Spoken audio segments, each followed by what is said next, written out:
الغزو الأهلاوي لقارة آسيا مستمر من شرقها لغربها. قبل كده قابلنا الهلال السعودي لبينا 4 وخدنا البرونزية الثالثة في تاريخنا.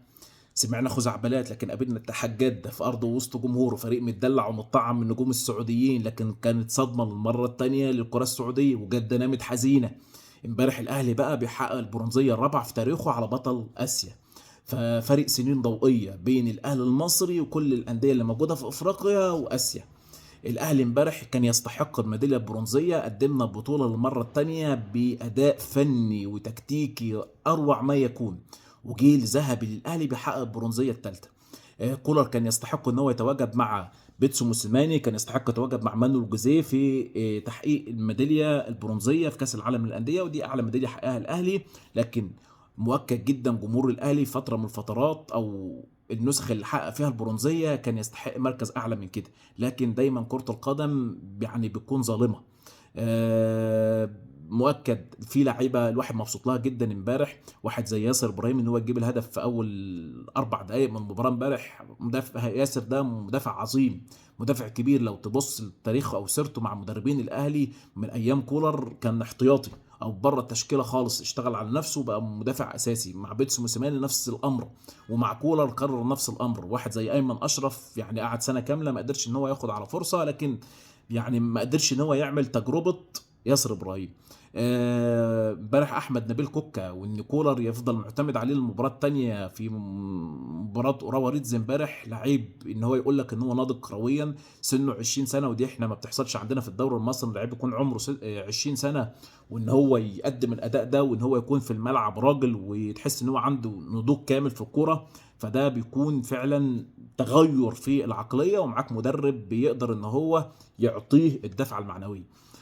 امبارح الاهلي قدم مباراه اول 25 دقيقه ما حسناش ان احنا بنلعب حد، ضغط عالي جدا، تسجل هدفين، ضيعت برضو اهداف تانية. لكن حاله السرحان والتوهان بتاعت الاهلي دايما بيكون بكراك في الحياه، او بمعنى اصح بتخليك تخرج عن شعورك.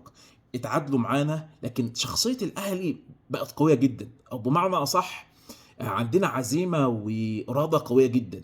ده كانت واضحه امبارح. الاهلي قدر ان هو يرجع بالمباراه ويتحقق ونجيب هدف ثالث. بالمناسبه علي معلول جه يشوط الكره، انا قلت ما تشوطش يا علي، فالحمد لله لبست في الجون ودخلت.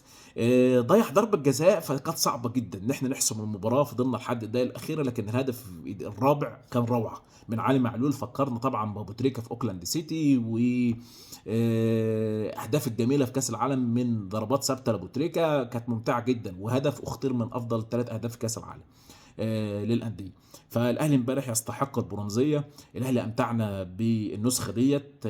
كان طموحنا عالي جدا ان احنا نوصل لنهائي السنه دي، لكن قدر الله ما شاء فعل. مطالبين ان احنا نستمر بنفس الاداء ونحقق ان شاء الله السوبر في الامارات. عندنا مباراه صعبه قدام سيراميكا، لكن كلنا ثقه في اللعيبه ان هي بعد الانتعاشه في كاس العالم وقبلها كنا بنحقق نتائج سلبيه، لكن ظهر معدن لعيبه الاهلي.